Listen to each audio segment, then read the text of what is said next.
시간은 은혜 나눕니다. 오늘 본문은 하나님께 불순종을 반복했던 사울왕이 저지른 불순종의 열매 중에 하나를 사무엘이 정리하는 장면에 대한 말씀입니다. 또 이어서 하나님께 불순종을 반복했던 사울왕의 그 왕의 촛대가 다윗에게 옮겨지는 그런 시발점이 되는 장면에 대한 말씀입니다. 구체적으로 어떻게 정리가 되고 또한 어떻게 사울왕의 촛대가 다윗에게 옮겨지게 되는지 살펴보며 은혜 나누기 원합니다. 성령 하나님의 깨닫게 해주시는 그 은혜 주심을 믿고 그 현장으로 가보도록 합니다. 우리 32절을 같이 읽겠습니다. 사무엘이 이르되 너희는 아말렉 사람의 왕 아각을 내게로 끌어오라 하였더니 아각이 즐거이 오며 이르되 진실로 사망의 괴로움이 지났도다 하니라. 아멘. 사무엘은 하나님께서 죽이라고 명령한 그 명령에 불순종해서 사울왕이 포로를 끌고 온 아말렉 왕 아각을 끌어오라고 합니다.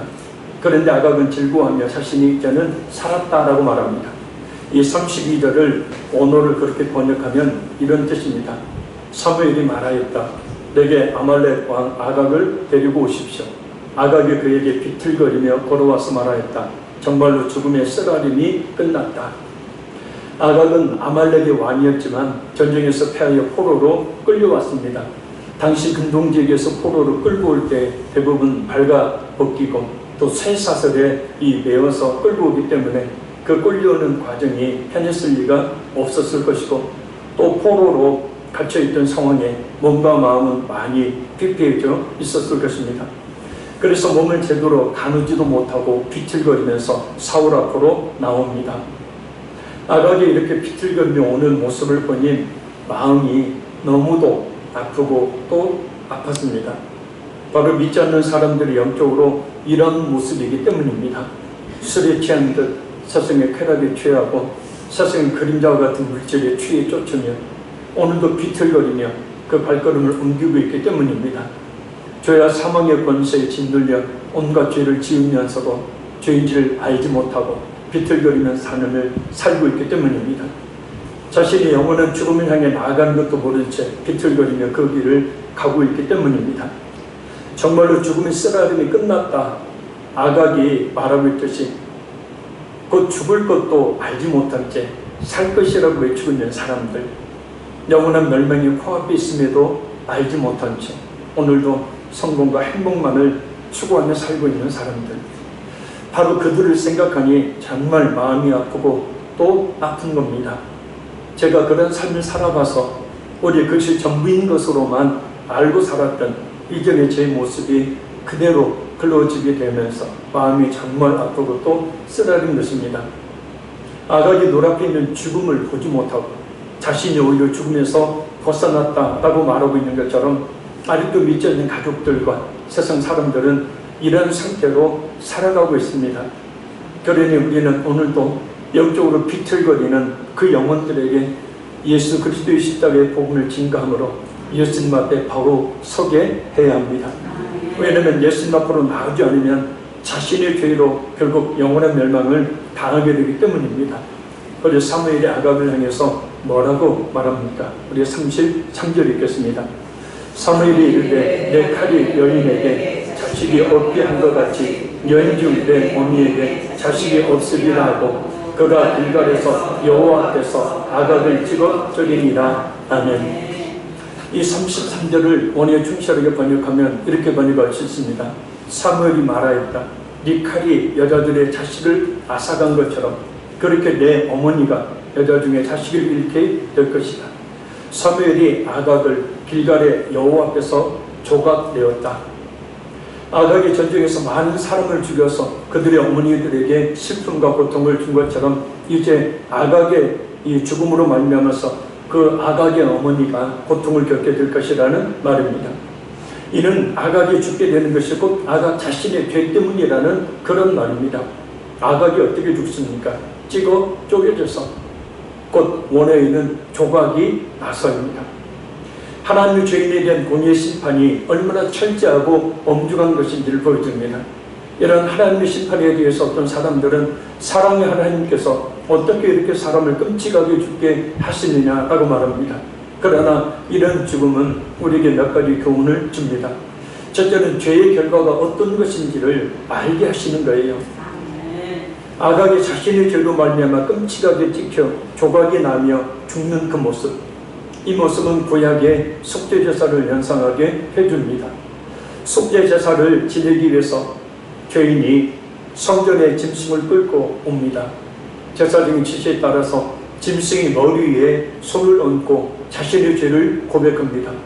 그러면 그 사람의 죄가 그 짐승에게 전가됩니다. 죄는 그 짐승에게 그대로 옮겨지게 되고, 죄를 짊어진 짐승은 자신에게 죄를 전가시킨 바로 그 죄인의 손에 의해서 죽임을 당하게 됩니다. 그 흘린 피는 제사장들이 번제단의 네 뿔에 바르고 나머지는 제단 아래 뿌립니다. 이후에 그 제물은 뿔이 잘리고 머리가 잘립니다. 네 발이 잘립니다. 가죽이 벗겨지고 내장이 끄집어내집니다. 또한 살과 뼈가 분리됩니다. 완전히 갈길갈기 찢기다시피 그 형체가 조각이 나고 마지막으로 번제단에서 모조리 불에 채워지게 됩니다. 죄인은 자신의 죄를 짊어진 제물을 스스로 죽이는 거예요. 그 제물을 조각조각 내는 가운데 그 피를 온몸에 묻힐 수밖에 없는 끔찍한 제사를 드립니다. 그 후에 죄 씻음을 받게 되죠. 그 피비린내가 진동하는 그 현장에 그 흘러내리는 그 피에 발을 담근 채 자신의 죄를 대신 뒤집어 쓰고 비참하게 죽은 짐승의 모습을 보게 됩니다. 그때 제사를 드린 그 죄인은 과연 어떤 생각을 하게 될까요? 자신의 죄로 말미암아 대신 죽은 그 제물처럼 자신 역시도 그 죄사의 은혜를 잊지 못할 때 그런 끔찍한 결과를 가져오게 되는지를 바로 그 현장에서 절감을 하게 되는 겁니다.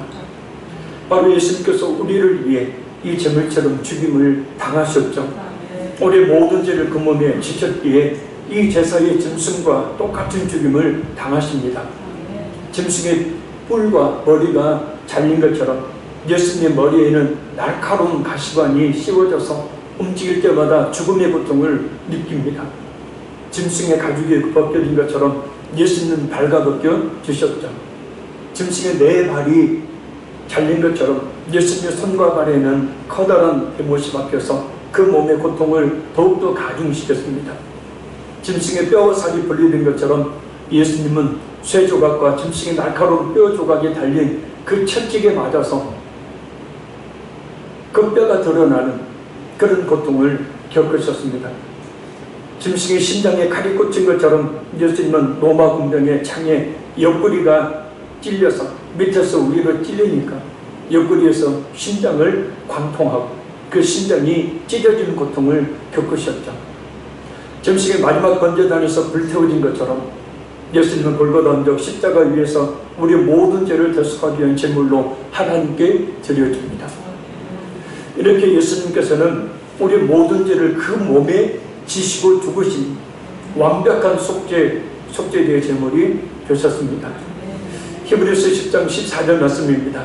그가 거룩하게 된 자들을 한 번의 제사로 영원히 온전하게 하셨느니라. 나는 한 번의 제사로 영원히 온전하게 하셨느니라. 그러니까 예수님이 십자가에서 지으신 그 한 번의 속죄의 제사로 우리를 영원히 온전하게 하셨다. 그러니까 이 말씀을 통해서 알 수 있는 것은 그 한 번의 제사에 우리의 과거, 현재, 미래 모든 죄가 다 포함되어 씻어진 거라는 사실이에요. 할렐루야. 히브리서 9장 12절 말씀입니다. 염소와 송아지의 피로 하지 아니하고 오직 자기의 피로 영원한 속죄를 이루사 단번에 성소에 들어가셨느니라. 아멘. 어떤 분들은 그런 이야기를 하죠. 예수님을 믿기 전까지는 회개, 예수님을 믿는 믿음으로 죄사함을 받고 믿고 난 뒤에는 회개해야 죄사함을 받는다고. 그게 아니죠. 그렇게 되면 아마 구원받을 사람 하나도 없겠죠. 왜냐하면 자신의 이 부지 중에 지은 죄, 자신이 모르고 지은 죄들이 너무 많기 때문이죠. 그래서 그것을 어떻게 일일이 다 그 죄를 다 회개할 수가 있겠습니까? 그래서 그것을 아시는 예수님께서는 우리의 과거, 현재, 미래의 죄를 단번에 그 몸에 지시고 십자가에 죽으심으로 우리 모든 죄를 사해 주신 거예요. 아멘. 예수님이 그러한 십자가의 죽음은 바로 이 자리에 있는 우리 한 사람 한 사람을 위한 죽으심입니다. 아멘. 나를 위한 십자가의 죽으심이라는 거예요. 네. 예수님의 십자가의 그 끔찍한 죽으심은 한 번의 속죄의 제사로, 다시 말씀드립니다, 우리 자신의 과거, 현재, 미래의 모든 죄를 단번에 사하신 사건이죠. 아멘. 우리는 과거, 현재, 미래의 시간의 지배를 받고 있지만 우리 하나님의 시간과 공간을 초월하여 계신 항상 현재죠. 그래서 예수님이 십자가에 이르신 그 사건은 우리의 과거에, 우리의 현재에, 우리의 미래에 한꺼번에 적용이 되는 놀라운 구속의 은혜죠. 아멘. 그래서 히브리서 말씀처럼 예수 그리스도는 어제나 오늘이나 영원토록 동일하시느니라. 아멘. 그래서 그 속죄의 효력이 영원히 미치게 되는 것이고, 예수님을 진실하게 믿는 믿음의 성도들은 과거, 현재, 미래 모든 죄를 단번에 씻음을 받아서 거룩한 하나님의 자녀가 되는 것입니다. 아멘. 우리는 예수님의 십자가의 죽으심이 우리 자신을 위한 속죄의 제사임을 굳게 믿어야 합니다. 아멘. 그러할 때에 아각이 당한 자신의 죄로 말미암는 이와 같은 처참한 멸망을 당하지 않게 되기 때문입니다. 둘째는 그 죽음을 통해서 이스라엘로 하여금 깨닫도록 하시기 위함이죠. 아멘. 아각은 하나님 앞에서, 또한 수많은 이스라엘 백성들 앞에서 죽임을 당합니다. 그 몸이 조각조각 나는 끔찍한 모습으로 이스라엘 백성들 앞에서 죽임을 당합니다. 이런 아각의 죽는 그 모습 앞에서 이스라엘 백성들은 과연 어떤 생각을 했을까요? 그저 원수인 아각이 죽은 것에 대해서 환호성만 즐겼을까요? 아니죠.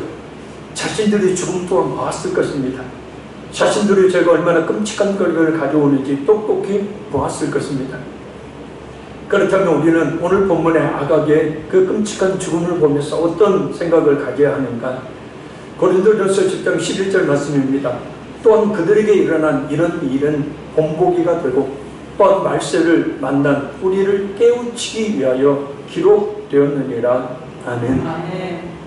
우리는 성경에 이런 사건들, 그리고 우리 주변에 일어난 여러 가지 사건들을 통해서 악에서 떠나야 한다는, 하나님을 시험하지 말아야 된다는, 우상을 숭배하지 말아야 된다는, 하나님을 원망하지 말아야 된다는 등의 교훈을 받아야 한다는 겁니다.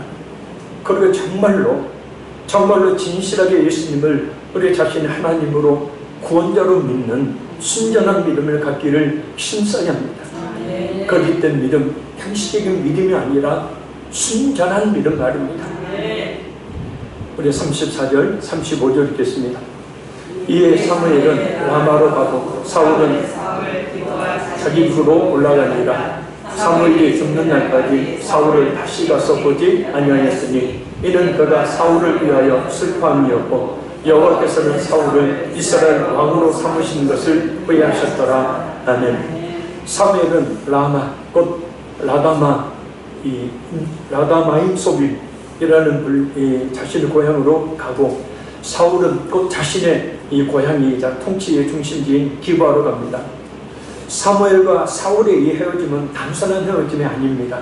사무엘이 죽는 날까지 다시 가서 보지 아니하였으니 곧 완전한 절교를 의미하죠. 물론 두 사람은 19장 24절을 보면 다시 재회하기는 하지만 모든 시제적인 영적 교제는 여기에서 끝이 납니다. 따라서 이 헤어짐, 이 절교는 더 이상 사무엘이 사울에 대한 하나님의 말씀을 전하지 않았음을 의미해요. 이제는 하나님의 말씀이 그에게 그쳐버린 거죠. 사울이 더 이상 왕이 아니라는 뜻입니다. 비록 외형적으로는 왕의 자리에 아직 앉아있지만 실질적으로는 하나님께서 더 이상 사울을 왕으로 인정하지 않으신 거죠. 그래서 뭐라고 말씀합니까? 여호와께서는 사울을 이스라엘 왕으로 삼으신 것을 후회하셨더라. 이 후회하다라는 말은 신인, 동형, 동선용적 표현으로 갑니다. 이 표현은 하나님의 속성을 인간의 신체 부분, 행위, 감정적으로 표현하는 것을 말합니다. 하나님의 감정을 인간의 감정처럼 표현한 거예요.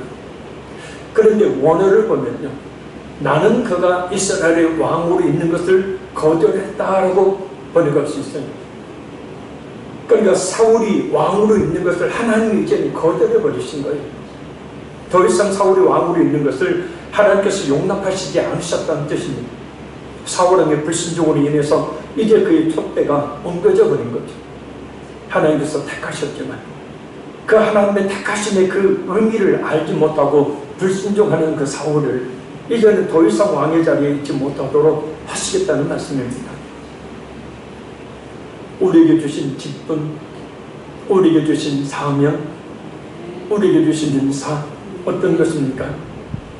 하나님께 주신 그 직분을 정말 충성스럽게 잘 감당하고 있는지, 하나님께서 내게 주신 특별한 사명 정말 충실하게 잘 감당하고 있는지. 때로는 일이 잘 되지 않을 때 곰곰이 한번 생각해 보십시오. 내게 주신 직분을, 사명을 잘 감당하지 못하게 그런 것은 아니지 말입니다. 마태복음 25장을 보면 하나님께서 주신 2달란트와 5달란트를 받았던 일꾼들이 그 달란트를 더 남겼을 때는 더 많은 달란트를 하나님이 주셨지만, 한 달란트를 받고서도 게을렀던 종, 핑계만 댔던 악한 종에게는 그 달란트를 빼앗아 버리셨기 때문이에요. 근데 놀랍게도 이 한 달란트는 키로수로 38kg에 해당되는 엄청난 양입니다. 그러니까 우리에게 주신 어떤 은사나 사명이나 이와 같은 것들이 우리 스스로는 작게 여길 수 있을지 몰라도 하나님께서는 말입니다, 큰 것으로 주신 거예요. 할렐루야. 예수님께서 우리에게 주신 직분, 은사, 재능 등 주님의 몸된 교회를 위해서, 하나님 나라를 세우는 일을 위해서 잘 사용해서 더 많은 은사와 능력, 그리고 필요한 모든 것을 공급해 주신 은혜를 입는 우리 모두가 더욱 되도록 해야 합니다. 하나님께서 사울왕이 더 이상 왕으로 자리하는 것을 거절하셨을 때 사무엘은 그 사실에 대해서 매우 슬퍼하죠. 얼마나 사무엘이 사울을 안타깝게 여겼는지 알 수 있습니다. 자신의 손으로 기름 부어 왕으로 세웠거든요. 사울에게 대한 깊은 연민이 있었기 때문입니다. 그런 사울이 하나님께로부터 불신령함으로 버림을 받았으니 얼마나 안타까웠겠습니까? 그렇다면 우리를 향하신 하나님의 마음도 같은 것이죠. 만약 우리가 하나님의 말씀에 거듭 불신종하며 범죄하며 산다면 말입니다. 그러니 우리는 하나님께서 우리 자신을 향하여 이런 감정을 가지시지 않도록, 오히려 우리의 모습을 보시고 기뻐하시도록 순종의 삶을 살아야 될 줄로 믿습니다. 더욱 하나님께 귀하게 쓰임받는 하나님의 사람이 되어야 됩니다. 할렐루야. 늘 강조하는 것이지만 우리의 나머지 인생이 얼마나 될지, 근데 너무나 빨리 가죠. 우리는 곧 머지않아 우리 예수님 앞에 서게 됩니다. 그때 과연 예수님은 나를 어떻게 맞이하실까? 나는 또한 예수님을 어떻게 바라볼 수 있을까? 우리 지금 이 시간에도 하나님의 보좌 우편에서 우리를 위해서 기도하고 계시는 그 예수님께서 이 자리에 있는 저와 여러분 한 사람 한 사람을 바라보시며 기뻐하시는 그런 삶, 주신 직분, 은사, 재능, 능력들을 잘 활용해서 주님의 영광을 위해서 쓰는 하나님의 귀한 종들이 더욱 되시기를 바랍니다. 우리 16절 1절 읽겠습니다. 여호와께서 사무엘에게 이르시되 내가 이미 사울을 버려 이스라엘 왕이 되지 못하게 하였거늘 네가 그를 위하여 언제까지 슬퍼하겠느냐? 너는 뿔에 기름을 채워 가지고 가라. 내가 너를 베들레헴 사람 이새에게로 보내리니 이는 내가 그의 아들 중에서 한 왕을 보았느니라 하시니라. 아멘. 하나님께서는 슬픔에 잠겨있는 사무엘에게 언제까지 슬퍼하겠느냐 라고 책망하시면서 뿔에 기름을 채워서 베들레헴 사람 이새에게 가라고 말씀하십니다. 이유는 그 아들 중에서 한 왕을 보았기 때문이라고 말씀합니다. 그런데 여기서 기름은 순전한 올리브유를 이야기하죠. 감람유가 아니고 올리브유. 이 순전한 올리브유는 제사장, 선지자, 왕을 세울 때 관유로 썼습니다. 그리고 뿔은 동물의 뿔로 만든 그릇으로 힘과 능력과 권세를 상징합니다. 그래서 관유를 뿔에 담아 굽는 행위는 하나님께서 선지자나 왕이나 제사장에게 그 힘과 능력과 권세를 부여하는 의미를 가지고 있는 행위예요. 할렐루야. 중요한 것은 하나님께서 한 왕을 보셨다라는 거예요. 이 말씀 역시 원어를 보면 내가 그의 아들 중에서 나를 위한 한 양을 택한 왕을 택했기 때문이다. 누구를 위하여? 하나님을 위한 왕이에요.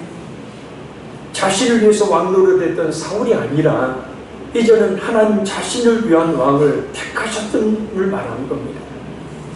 그래서 사무엘상 13장 14절을 보면 다윗을 그의 마음에 맞는 사람이라 라고 지칭하죠. 우리가 예수 그리스도의 십자가의 피로 우리 자신의 과거 현재 미래의 모든 그 많은 죄를 단번에 사함받고 하나님의 자녀가 되었다면 우리는 이제 우리 자신만을 위해 살지 말고 우리를 구원해 주신 예수님을 위해 살아야 될 줄로 믿습니다. 고린도후서 5장 15절입니다. 그가 모든 사람을 대신하여 죽으심은 살아있는 자들로 하여금 다시는 그들 자신을 위하여 살지 않고 오직 그들을 대신하여 죽었다가 다시 살아나신 이를 위하여 살게 하려 합니다. 그러니까 우리를 구원해 주신 이유는 예수님을 위해서 살도록 구원해 주셨다는 거예요. 천국은 궁극적으로 우리의 믿음의 결국으로 하나님의 나라에 이르게 되는 것이고 우리가 이 세상에 우리 주님이 부르시는 그날까지는 우리 자신만을 위해 사는 것이 아니라 예수님만을 위해서 살도록 우리를 구원해 주셨다는 뜻입니다. 예수님께서 십자가에서 죽으시지 않았다면 바라는 존재, 지옥의 불쏘시개 정도일 뿐만 아니라 아무 쓸모없는 존재. 저도 전에는 몰랐습니다. 그렇게 사는 것이 당연한 거고 그렇게 사는 것이 인간답게 사는 것인 줄 알았는데 예수님 믿고 난 뒤 성령 받고 변화된 뒤로 보면 완전히 그때의 그 삶이 얼마나 취했고 더러웠고 어두운 삶이었다는 사실을 절감 깨닫게 된 거예요. 예수님의 십자가의 죽으심을 통해서 사망의 자리에서 생명의 자리로 우리가 옮겨졌지 않습니까? 앞으로 옮겨질 것이 아니라 이미 하나님께서는 우리를 옮겨 놓으셨죠. 우리는 시간과 공간의 지배 아래 살고 있어서 우리에게는 미래의 시간이라는 것이 존재하죠. 그러나 하나님은 시간과 공간 위에 초월하에 계신 하나님은 시간이 없으신 분, 하나님은 공간의 지배를 받지 아니하신 분이시기에 하나님께서 우리의 모든 죄를 사해 주신 그 은혜는 미래에 이루어지는 것이 아니라 이미 하나님 앞에서는 완전히 이루어진 사건이라는 거예요.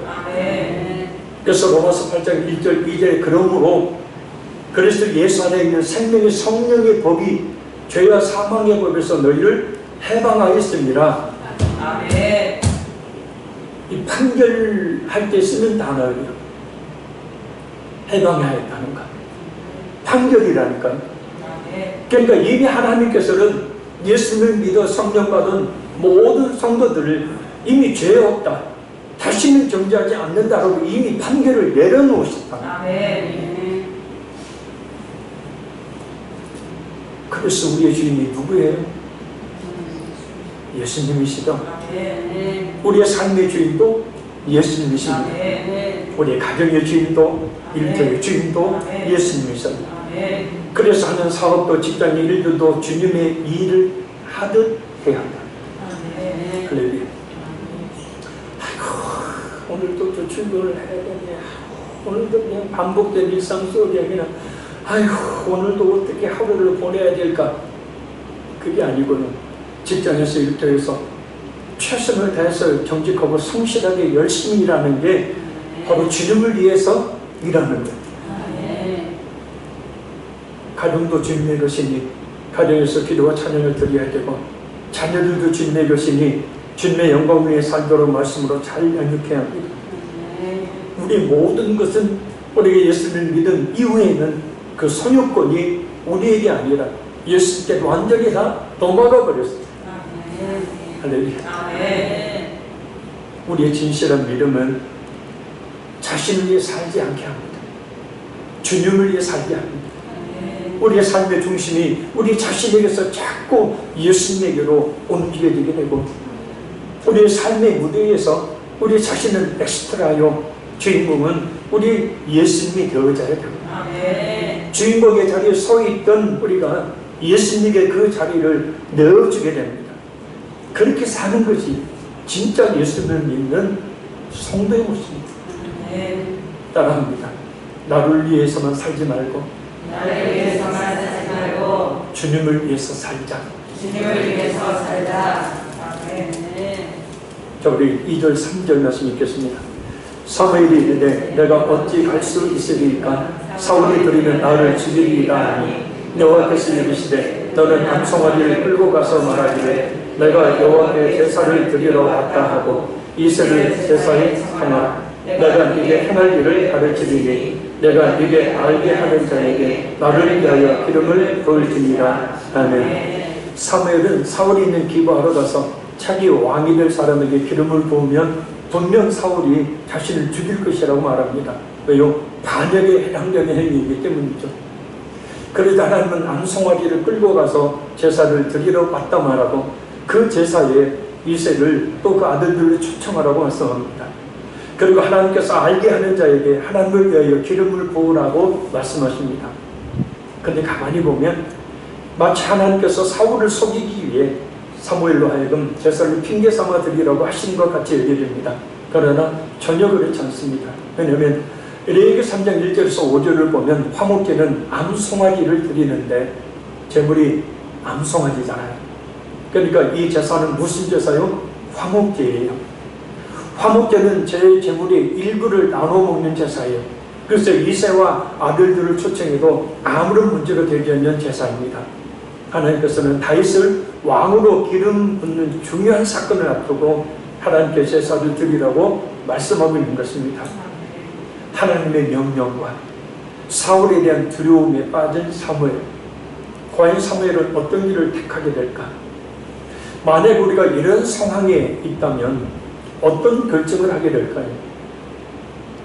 신앙생활을 하다 보면 이런 기도에 서는 경우들이 종종 있죠. 하나님이냐, 나의 편리함과 위익이냐 하는 갈등의 순간들 말입니다. 그러나 우리가 명심해야 될 것은 우리 자신의 생각이나 감정보다 하나님의 뜻에 무조건 따라야 한다는 거예요. 나를 위하여 기름을 부을지니라. 그러니까 그 제사는 사무엘을 살리기 위함이 아니고 하나님을 위함이라는 거예요. 그래서 우리가 하나님의 뜻을 따라 행동해야 한다는 겁니다. 쉽게 말하면 예배 우선이어야 된다. 기도가 우선이어야 된다. 충성과 헌신이 우선이어야 된다.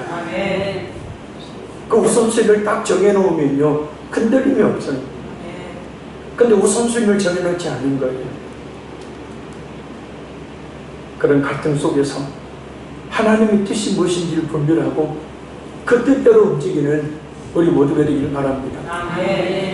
우리 마지막 4, 5절 말씀 읽겠습니다. 사무엘이 여호와의 말씀대로 행하여 베들레헴에 이르매 성읍 장로들이 떨며 영접하여 이르되 평강을 위하여 오시나이까? 이르되 평강을 위함이니라. 내가 여호와께 제사로 왔으니 스스로 성결하게 하고 와서 나와 함께 제사하자 하고 이새와 그 아들들을 성결하게 하고 제사에 청하니라. 아멘. 사무엘은 하나님의 말씀을 듣고 두려움을 내쫓습니다. 그리고 하나님의 말씀대로 행합니다. 베들레헴에 도착을 하자 베들레헴의 장로들은 사무엘이 왔다는 소식을 듣고 영접하러 나옵니다. 근데 영접하러 나온 장로들의 모습이 좀 이상합니다. 떨며 그를 영접해요. 자신들의 잘못이라도 책망하며 징계에 오른 것은 아닌지 불안해하면서 사무엘에게 묻습니다. 평강을 위해 오시나이까? 이 말은 리빙 바이블에 의하면 어쩐 일로 오셨는지요, 무슨 잘못된 일이라도 있는지요 라고 번역하고 있어요. 도저히 재발견이요. 공동번역성에 보면 언짢은 일로 오신 것은 아니겠지요 라고 번역하고 있어요. 그러니까 베들레헴 장로들이 사무엘의 방문에 대해서 말 그대로 굉장히 떨고 있는 것을 알 수 있어요. 이렇게 장로들이 두려워하는 이유가 뭘까요? 죄인은 평안을 빼앗아가고요. 그 마음의 자리에 두려움이라는 것을 깊이 감춰둡니다. 그래서 순간순간마다 그 두려움이라는 것이 그 마음속에서 솟아나게 해요. 사실 우리의 마음의 진정한 평안은 우리의 마음의 죄가 제거되었을 때 오는 거예요. 할렐루야. 그래서 철저하게 회개하고 난 뒤에 보면 마음이 그렇게 평안하죠. 할렐루야. 저도 주님의 회개 영에 이끌려 몇 시간을 울고 불고 회개하고 났더니 그냥 머리는 엉클어졌죠. 뭐 얼굴에서 옷이 전부 다 얼마나 콧물 눈물을 흘렸는지 하얗게 변해 있습니다. 몇 시간을 얼마나 죄도 많이 졌는지 몇 시간 회개하고 나왔는데 몰골은 말이 아닌데 마음은요 그렇게 평안합니다. 할렐루야. 아멘. 그래서 이뻐보여 뭐가요? 아니 그 기도원 그 길가에 개미들이 막 뭐 한 걸 물고 막 하는데 그렇게 예뻐 보여. 나뭇잎들이 흔들리는데 그 소리가 그 찬양하는 소리처럼 들리고 개울의 물소리도 그냥 쫄쫄쫄 흐르는 게 아니라 진짜 하나님 앞에 찬양하는 소리로 들려요. 모든 것이 다 사랑이 평안이 할렐루야. 그래서 지금 누가 나를 죽인다고 해도 기꺼이 죽을 준비가 돼요. 그렇게 평안하니까요. 자, 거꾸로 뒤집어서 보면 평안이 아닌 두려움, 걱정, 염려, 미움 이와 같은 들이 있기 때문에 평안하지 못하다는 거죠. 그래서 하나님 앞에 회개함으로 그 같은 죄악들을 우리 속에서 떼어내어야 진정한 평안한 삶을 살 수가 있게 되어집니다. 사면은 두려워하는 장로들이 질문에 평강을 위해 왔다라고 말합니다. 그러니까 하나님께 제사를 드리려 하니 정결하게 와서 하나님께 함께 제사를 드리자고 말하고 또한 이세와 그 아들들을 성결하게 해서 제사에 참여하도록 합니다. 왜냐하면 거룩하신 하나님 앞에 부정한 모습으로 나아갈 수는 없는 것이기 때문입니다. 우리는 하나님 앞에 나올 때 어떤 모습으로 나옵니까? 어떤 모습이든지 예배를 드리기 전, 기도하기 전 예수님의 십자가에 그 죄의 씻음을 믿는 믿음으로 죄를 회개해야 합니다. 하나님은 거룩하신 분이라 거룩한 성도들에게 임하시기 때문이에요. 어쩌면 예배의 자리에, 어쩌면 기도의 자리에 나와 있어도 이런 회개를 통한 정결한 모습이 아니기에 은혜를 받지 못하는 것입니다. 꼭 기억해야 합니다.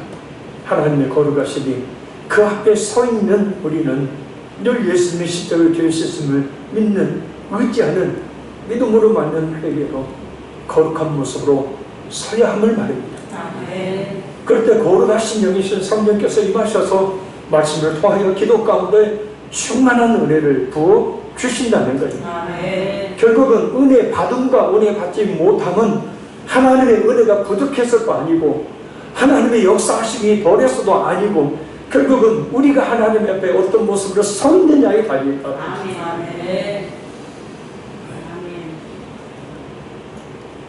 말씀 맺습니다. 우리는 눈앞에 있는 죽음을 보지 못하고 비틀거리며 오히려 살게 되었다고 외치는 아각의 처량한 모습을 통해 아직도 믿지 않는 가족들과 세상 사람들이 비틀거림을 봐야 합니다. 그리고 그 영혼들을 불쌍히 여기는 마음을 가지고 예수님의 십자가의 복음을 증거함으로 그들을 예수님 앞에 바로 서게 해야 합니다. 우리의 과거, 현재, 미래의 모든 죄를 단번에 씻으사 그 죄의 사함의 효력이 영원히 미치게 하신 예수님의 십자가 앞으로 나오게 해야 한다. 죄가 가지고 오는 그 끔찍하고 비참한 조각나는 멸망의 결과를 맞이하지 않도록 말입니다. 우리에게 주신 직분, 우리에게 주신 사명 정말 충실하게 잘 감당하기 위해 하나님께서 축대로 옮기시지 않도록 오히려 더 많은 물질, 은사, 능력을 주시도록 늘 우리에게 주신 직분 사명을 충성스럽게 잘 감당해야 합니다. 하나님께서 바라보시고 기뻐하시는 일꾼들이 되어야 합니다.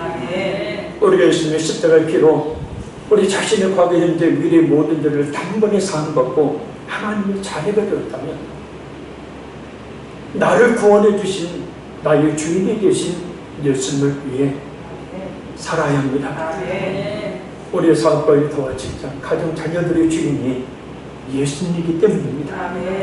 그래서 날마다 거룩한 심령으로 예배하며 기도함으로 주인의 자리를 우리 예수님께 내어드리는 우리 모두가 되기를 간절히 바랍니다. 우리 찬양을 한 곡 부르고 난 뒤에 말씀을 붙들고 세 가지 말씀을 붙들고 기도합니다.